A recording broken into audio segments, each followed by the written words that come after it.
qualifying is average because we are doing less pit stops to try and suit this track's characteristic. And I think it doesn't matter that much even if we drop a few places, as long as we're using the correct strategy.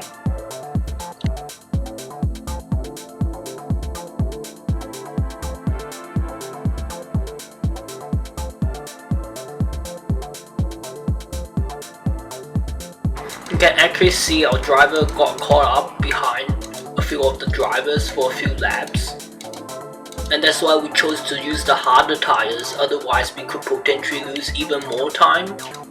Every time you do a pit stop, you're going to get caught up behind someone slower, and that will make you lose time. If we look at this point of the race, the quickest drivers are around 2 seconds and 2.2 seconds, and our best lap was 3.2. So we can see there's not a huge gap in the lap times, but there is a huge difference in their race pace because their drivers are more consistent than ours.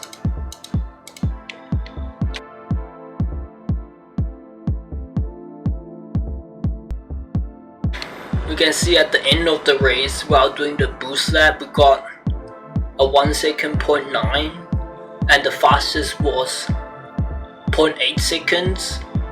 So if we upgrade our car a few more, and down the road we could potentially compete for the fastest lap if we use slightly softer tires. Position 15 and onwards wasn't really in our reach because that's 30-40 seconds away from us, and everyone from top 8 to top 14 were very close together, unlike the previous races where there's some gap between each position. You can see for all New Zealand managers, we were the fastest of all amateurs, only 20 seconds slower than someone in pro who is doing quite poorly.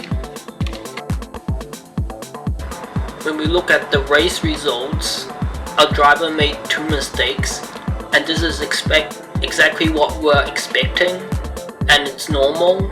And when I look at the race replay, none of these mistakes were during overtaking, and we can see we were quite good in overtaking, being able to overtake 30% of the time, and we get more money each race because we're finishing a bit better. If we look at our tires, our calculator suggests that we will end up with 10% or so, but we actually got 19, and that means we would have been able to make it with the medium tires, and that would potentially gain us 15 to 25 seconds. It's still not enough to get up to the top 8 and get points because we still had a very large gap. After we copy the race results into our calculator tool, we can see that the car weight was 1 point higher, and we already accounted for the fact that we're doing 1 pit stop and we have to add an extra point of wear. But I still think it's quite accurate because we're only 1 point off, and our calculator tool has always been within 1 car weight points for every race, for every time that we did it using this calculator tool. And we saw our driver stamina drain was a bit lower. Sometimes it's 2.2 or so. This time it's 2.06. When we look at the lap times, we're still a bit faster at the end. Or we can say it's same as in the middle of the race, so we still want to reduce the weight compensation a bit, so we'll hit the fastest lap time near the end 20% or so, and that will be more efficient. And when we subtract 10% from the weight compensation, we will get 0.285, where we used 0.31 previously. You can see the tire wear is 10% less than our calculator tool, and we added that 5% offset, so it means that about 5% more than what the calculator suggested, and this is still within the nominal values of what we typically see. We're going to reduce our driver weight again, because it's still the most efficient way to be faster. And there's something to do with the sponsor negotiation. I think the progress has been super quick recently. You can see all of our sponsor satisfaction drop a bit, but still not a concern until we reach less than half of the satisfaction level. And the sponsor is asking what we want for the next season, and we already had a few chances where we say mid-table to be more conservative, but they leave anyways. So to be conservative is mostly clicking the promotion top 4, and submitting anything else other than a championship win doesn't really make sense. Might be more money by submitting champion win, but we want to make sure we get the sponsor. You can see a lot of car parts have a lot of wear, and we definitely won't make it without making some changes. But the electronics and cooling, which is something we have to replace, is quite cheap anyways, so we should replace them. And we already tried a bit lower risk of 28 CPR, and there's still not enough way to finish the race. And I think we're going to downgrade the engine and potentially the brakes to save a bit of money, and we can upgrade everything else. We want to use the 37 CTR because it's the optimum for our driver, because he doesn't have enough stamina to sustain one click higher to 42 CTR, and he makes a bit more mistakes with the higher risk. We can't downgrade our brakes to save money because the weight is a bit high, and we have to use a bit lower risk to make it to the end. And the brakes already last 4 races or so with 2 times testing laps, so already went a very long way. So it might last, say, 6 races without needing to be replaced. So downgrading it, we drop a bit of performance, and we'll finish a bit slower with the pull brakes, so it only makes sense to upgrade it.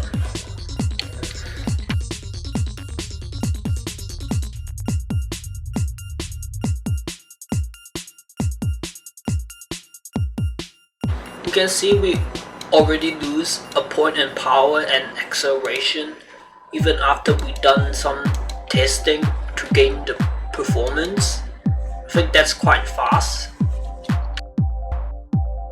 We can see after the car update, now it's balanced and it suits the track a bit more. Most of the tracks for this season is handling and acceleration based, and the current track is mostly handling. That's why I definitely wanted to upgrade the brakes, even though it has a minimal effect on the car performance. You can see the calculator tool for most of the season is mostly handling based, and then it starts to progress a bit into being balanced. So mostly we only need to get as much balance and as much handling as possible for this season. Start of the season is heavily car performance based, and at the end of the season it's a bit more driver dependent, because we can see these numbers drop, and that means the track cares about the car a bit less. Copy the car wear into our calculator tool. If we look at the track characteristics for this race, we can see our calculator shows it's a free pit stop, So we want to do 1 pit stop less and 2 pit stop will be optimum. And based on past amateur class results, the top contenders were using 2 pit stops. We can see that we need to use the hard tires to make it doing a 2 pit stop. And we entered the values into our calculator tool. We also entered the fuel into our calculator tool. We will want to do a 24 lap pit stop. We can do 26 and then 23, 22 laps for our strategy and lose less time at the start of the race.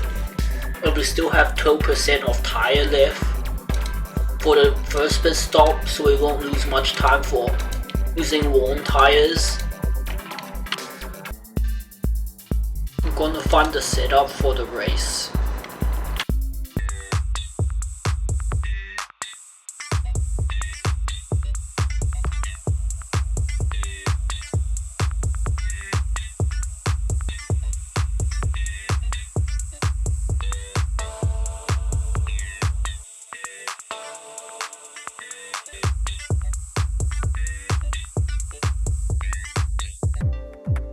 We're going to find the wing split.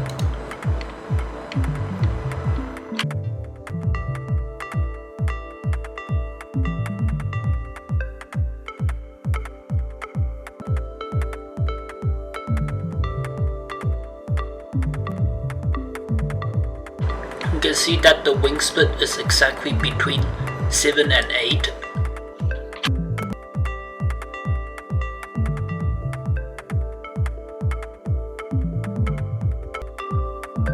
I think the qualifying time is okay, but not superb, because we are about 0.3, 0.2 off from the fastest time. We're using the setup from Q1 because the temperature is the same. Enter the fuel for 26 laps.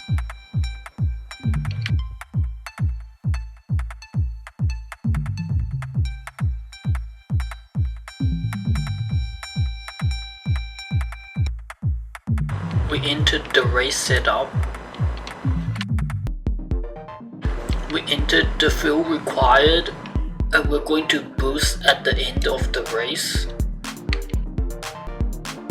We can leave our driver risk the same because this risk corresponds to the 37 CTR we're using for the car wear and tires.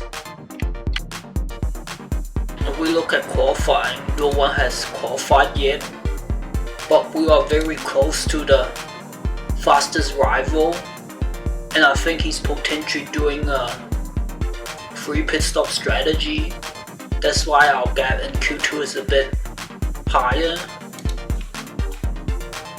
And if we look at everyone qualified, we're about mid of the pack, similar to what we saw the last few races. When we look at the rookie class, surprisingly, Tomase, who is our friend, has qualified top 9 before everyone qualified, so he's probably going to do quite well. But we know that after everyone qualifies about 2000 or so, it's unlikely he's going to stay at top 9. You can see he already burned a huge hole for his money. He only has 13 million left. And you can see he's still using a very heavy driver, so that's potentially going to hold him back. Even with the huge spending, he hasn't been able to fight for the top positions. He has the fastest car, but obviously his driver is not good, that's why he isn't on top right now. You can see Ethan, who was doing quite well last season, he's not in the points for promotion yet. And Clint is also doing very well last season when we raced. If we look at the top drivers, the number 1 has a driver with medium weight.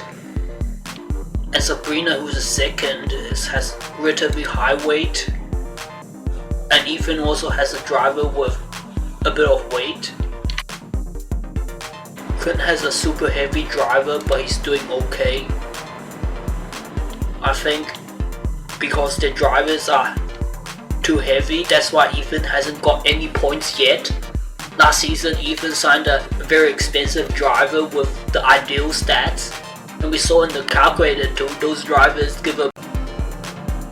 We see in the calculator too that those ideal drivers gives about 50 points of equivalent concentration, or 5 kilograms less weight, and 5 kg equates to about 5 times 7 seconds per race, which is about 30 seconds faster, and that's why he was able to get a lot of the top positions at the start of the season when we raced him last season.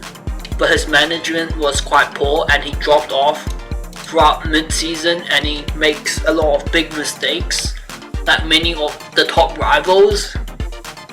Only for the first half of the season were all of our rivals quite consistent. Other than that, at the remaining of the season they were everywhere.